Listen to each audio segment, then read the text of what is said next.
दोस्तों, एक समय की बात है। देवी लक्ष्मी और भगवान विष्णु क्षीर सागर में शेषनाग की सैया पर विश्राम कर रहे होते हैं। तभी माँ देवी लक्ष्मी भगवान विष्णु से पूछने लगती हैं, हे प्रभु, स्त्री के शरीर का वह कौन सा ऐसा अंग है जिससे उसका सौभाग्य उससे जुड़ा हुआ रहता है? कृपया आप मुझे स्त्रियों के शरीर के अंगों के शुभ और अशुभ लक्षणों के विषय के रूप में विस्तार पूर्वक बताएं। तभी भगवान श्री हरि मुस्कुराते हुए कहते हैं, हे देवी, आज तुमने बहुत ही महत्वपूर्ण प्रश्न किया है। इस संसार में एक स्त्री का महत्व सबसे बढ़कर होता है। अलग अलग अवस्थाओं में स्त्री अपना कर्तव्य निभाती है। कन्या के रूप में वो पिता के घर में सौभाग्य लेकर आती है, वहीं दूसरी ओर एक पत्नी के रूप में अपने ससुराल में सौभाग्य लेकर आती है और एक माता के रूप में अपने संतान को सौभाग्य देती है। किंतु वह पत्नी के रूप में ही वह अपना सर्वश्रेष्ठ कर्तव्य निभाती है। एक स्त्री के शरीर के अंगों के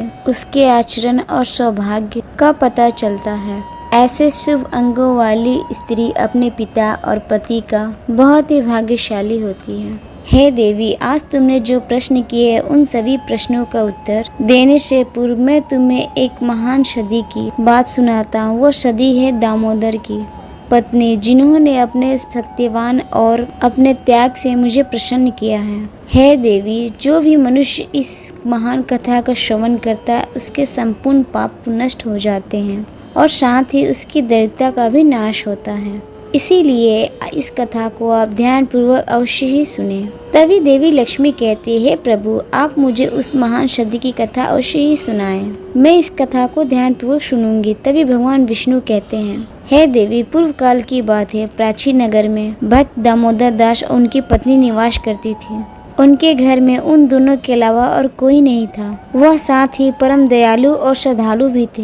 दोनों की प्रगति अत्यंत उदार थी। दोनों ही परम संतोषी और भगवत भक्त थे। दामोदर प्रतिदिन गांव से भिक्षा मांगकर लाता और फिर उनकी पत्नी भोजन बनाया करती थी। यदि उनके द्वार पर कोई अतिथि आता तो वे उन्हें भोजन कराते, उनकी सेवा करते थे और वे उन्हें भोजन कराने के बाद ही भोजन किया करते थे। यदि कोई अतिथि नहीं आता था तो पशु पक्षियों को उनका भाग देकर और भगवान का नाम लेकर बड़े ही प्रेम से भोजन किया करते थे। साथ ही उनके मन में किसी भी प्रकार का द्वेष और अहंकार नहीं था। उन्हें भिक्षा में जो कुछ भी मिल जाता उसी से वह संतुष्ट किया करते थे। वे अधिक की भी कामना नहीं करते थे। यदि उन्हें भिक्षा नहीं मिलती थी तो वे ईश्वर का धन्यवाद करते हुए शांति से जल पीकर सो जाया करते थे। उनके समीप अशोक और शांति भटक भी नहीं पाती थी। उनके मन में भगवान के प्रति दृढ़ विश्वास और श्रद्धा भी थी। इसीलिए उन्होंने कभी भी अपनी गरीब परिस्थिति के लिए भगवान को नहीं कोसा। फिर एक दिन दामोदर दास भिक्षा मांगने के लिए घर घर भटकते हैं। उन्हें किसी ने भी भिक्षा नहीं दी। उन्हें उस दिन अन्न का एक दाना तक नहीं मिला, जिससे निराश होकर दामोदर दास अपनी पत्नी के पास गए और कहने लगे, हे प्रिय, आज तो भिक्षा में एक अन्न का दाना तक नहीं मिला है। लगता है आज के दिन भूखा ही सोना पड़ेगा। शायद प्रभु की यही लीला है। तभी उतने में ही उनके द्वार पर एक अतिथि आ जाता है। द्वार पर खड़ा होकर कहने लगता है, घर में कौन है भैया? मैं अतिथि हूँ और अत्यंत भूखा हूँ। मुझे खाने के लिए कुछ दो। मैं तुम्हारे द्वार पर बड़ी ही आशा लेकर आया हूँ। दामोदर ने देखा द्वार पर अत्यंत वृद्ध और बुरा व्यक्ति खड़ा है, जो बहुत ही कमजोर और भूखा दिखाई पड़ रहा था। उन्हें देखकर दामोदर दास ने प्रणाम किया और कहने लगे, हे स्वामी, पधारिए। इस गरीब के घर में आपका स्वागत है। इस दास के लिए क्या आज्ञा है? तभी उस बूढ़े साधु ने कहा, हे वृत्रवर, मैंने सुना है तुम अतिथि का बड़े ही आदर के साथ सम्मान करते हो तथा उन्हें भोजन कराते हो। तुम्हारे द्वार से कोई भी अतिथि भूखा नहीं जाता है। इसीलिए मैं तुम्हारे द्वार पर आया हूँ। तुम भगवान विष्णु के परम भक्त हो, इसीलिए मुझे विश्वास है तुम मुझे खाने के लिए अवश्य कुछ न कुछ जरूर दोगे। इसीलिए मैं मुट्ठी भर अन्न पाने के लिए तुम्हारे द्वार पर आया हूँ। कृपया करके मेरी भूख मिटाओ। मैं भूख से अत्यंत व्याकुल हो रहा हूँ। कई दिनों से मैंने भोजन नहीं किया। मेरे अंदर अब चलने फिरने की भी शक्ति नहीं है। यदि मुझे अन्न नहीं मिला तो मैं तुम्हारे द्वार पर ही प्राण त्याग दूंगा।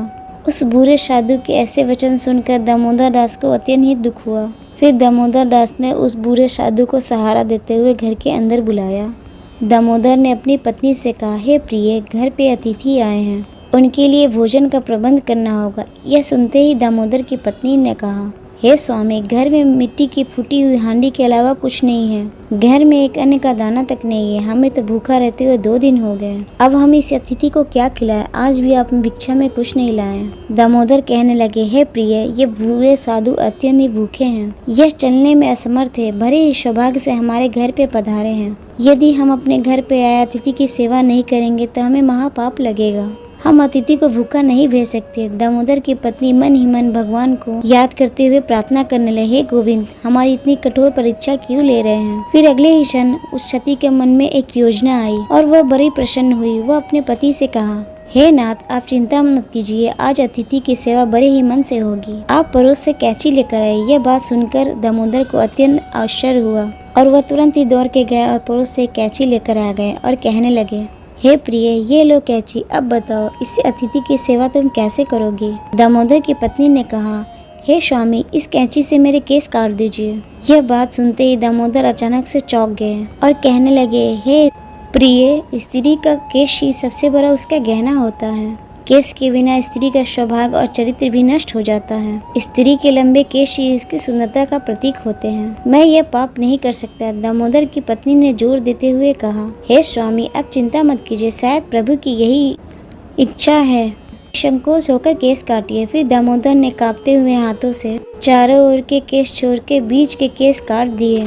दामोदर की पत्नी ने उन केसों को लेकर एक दूरी बना दी और फिर कहा, हे स्वामी, इन डोरी को लेकर जाइए, इनको बाजारों में बेचकर कुछ सामग्री लेकर आए। फिर दामोदर दास उस डोरी को लेकर बाजार में गए। सौभाग्य से वो डोरी तुरंत ही बिक गई। उससे प्राप्त धन से दामोदर ने चावल, आटा, घी, दाल, दही इत्यादि लाया। जितनी भी आवश्यक सामग्री थी सभी लेकर आ गया। उसे लेकर बड़ी ही प्रशंसा से घर लेकर आ गया। पत्नी ने बड़ी ही शुद्धता और प्रेम से रसोई बनाई। उन्होंने घर आए उस अतिथि को बड़े ही आदर सम्मान के साथ आसन में बैठाकर भोजन परोसा। उस साधु को बुरा समझकर की पत्नी ने उसे थोड़ा सा ही भोजन परोसा, किंतु वो साधु तो बड़ा ही विचित्र था। जब साधु ने भोजन करना आरंभ किया तो कुछ ही क्षणों में परोसे हुए भोजन को खाकर समाप्त कर दिया। फिर सती ने कुछ ही क्षणों में फिर से भोजन दिया। थोड़ा थोड़ा कर दामोदर की पत्नी की बनाई हुई सारी ही खाना वो खा गया और फिर अपने पेट पर हाथ रखते हुए कहने लगा, दोनों की सेवा से मैं अत्यंत ही प्रसन्न हुआ हूँ। आज अनेक दिनों बाद मुझे इतना भोजन प्राप्त हुआ है। तुम्हारे बारे में मैंने जो कुछ भी सुना था वो सत्य था। आज मेरी तृप्ति हुई है, किंतु मेरा शरीर अत्यंत ही बुरा हो गया। आज मेरे लिए चलना संभव नहीं है, इसीलिए मैं आज के दिन आपके घर में ही विश्राम करूंगा। शाम को केवल 1 हांडी चावल से काम चल जाएगा। उस साधु को इतना कहते ही दामोदर ने कहा, जो आज्ञा महाराज, आप विश्राम कीजिए, मैं शाम के भोजन का प्रबंध अवश्य कर दूंगा।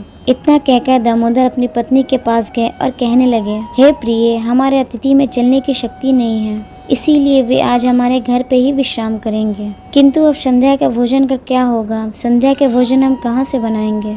यह सुनते ही दामोदर की पत्नी ने कहा, हे स्वामी, अब चिंता की क्या बात है? मेरे केश अभी भी बाकी है। अब फिर से मेरे केश बेचकर उनसे कुछ लेके आए और फिर से कैंची चली और सती के केश टूटे और उससे रस्सी बनी और फिर से उस रस्सी को लेकर बाजार में गया। सौभाग्य से वो भी बिक गया और उसने उस धन से जितने भी जरूरतमंद सामग्री थी सब लेकर आया। दामोदर की पत्नी ने शाम का भोजन बनाया। उन्होंने अतिथि को आदर से भोजन कराया। अतिथि ने थोड़ा थोड़ा कर सारे चावल खा गया। फिर वो बुरा अतिथि कहने लगा, अरे भाई, आज बहुत थक गया हूँ, रात के लिए मैं यहीं सो जाता हूँ, सुबह उठकर चला जाऊंगा। ये सुनकर दामोदर ने कहा, ठीक है महाराज, आपकी जैसी इच्छा, आज हमारे घर पे ही आप विश्राम करें। वो बुरा अतिथि दामोदर के घर में ही विश्राम करने लगा। दामोदर की पत्नी दोनों ही उस बुरे अतिथि की सेवा करने लगी, उनके चरण दबाने लगे। चरण दबाते दबाते रात बीतने लगी। वे अतिथि भी सो गए। वह बड़े ही विलक्षण साधु थे। ऐसे तो वो तीनों लोगों के स्वामी थे, परंतु दामोदर के घर में वो पत्तों पर वो सो गए। उन्हें बड़े ही शांति और सुख की अनुभूति हो रही थी।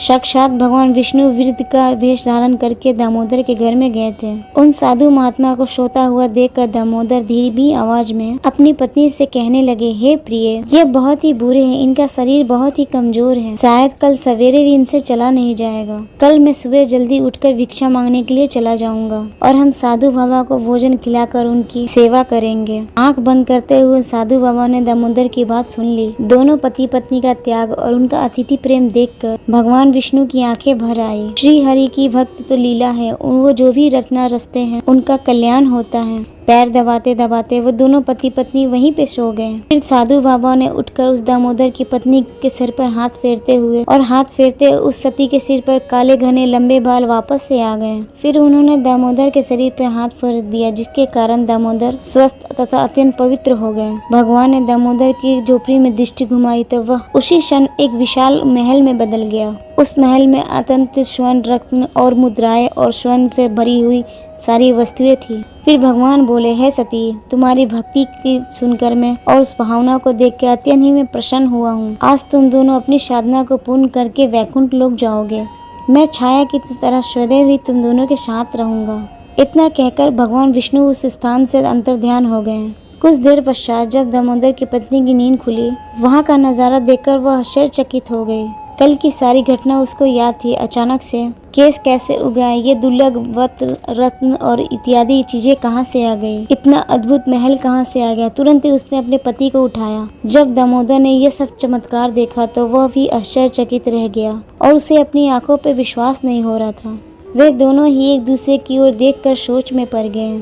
फिर दामोदर ने अपनी पत्नी से कहा, हे प्रिय, कल हमारे घर में आए हुए बूढ़े साधु कहाँ पे गए? फिर दोनों ने उस साधु महात्मा को चारों तरफ देखा, फिर वे उन्हें कहीं भी दिखाई नहीं दिए। दामोदर ने हर्ष से प्रफुल्लित होकर अपनी पत्नी से कहा, हे प्रिय, वे कोई साधारण अतिथि नहीं थे, वो साक्षात भगवान विष्णु थे। ये सारी चमत्कार उनका ही है और वे उन्होंने हमें प्रदान किया है। हम दोनों ही उन्हें समझ नहीं पाए। भगवान विष्णु कहने लगे, हे देवी, इस प्रकार दामोदर की पत्नी ने एक स्त्री की सबसे महत्वपूर्ण आभूषण का त्याग करके अपनी भक्ति की परीक्षा दी। एक स्त्री के लिए उसके केश सबसे महत्वपूर्ण आभूषण होते हैं। केश गंगा के समान पवित्र हैं। स्त्री के बाल लंबे होने से उसे सौभाग्य की प्राप्ति होती है। जिस स्त्री की हाथ की उंगलियां गोल, लंबी, पतली होती हैं, छेद रहित, कोमल तथा लाल रंग की हो, वह सुख और भोग पाने वाली होती है। जिसके नाखून लाल, कोमल, ऊंचे और चिकने हो, वह ऐश्वर्य प्राप्त करती है। जिस स्त्री की गर्दन पे 4 उंगली रेखाएं हो, वह स्त्री गहनों से सजी हुई रहती है। जिस स्त्री की भौरें ऊंची, कोमल, सूक्ष्म, आपस में मिली हुई तथा धनुष के समान रहती है, वह भी स्त्री सुख और सौभाग्य देने वाली होती है। भगवान विष्णु के अनुसार यदि किसी भी महिला का चेहरा गोल होता है, वह उसकी नाभि दाईं ओर झुकी हुई है, आगे जाकर वह भाग्यशाली होती है और साथ ही प्रसिद्धि प्राप्त करती है। तो दोस्तों, इस प्रकार से भगवान विष्णु ने देवी लक्ष्मी को स्त्री के लंबे बालों का महत्व बताया है। तो उम्मीद करती हूँ आपको ये जानकारी अच्छी लगी होगी। फिर मिलते हैं आपके चैनल रिताई भक्ति में नए वीडियो, नए विषय के साथ। अगर आप तक अपने रिताई भक्ति चैनल को सब्सक्राइब नहीं है तो सब्सक्राइब कर दें, ताकि ऐसे ही ज्ञानवर्धक वीडियो हम आप तक पहुंचाते रहें। आपका हर लाइक, हर कमेंट्स हमारे लिए महत्वपूर्ण है। तो चलते हैं, तब तक के लिए नमस्कार।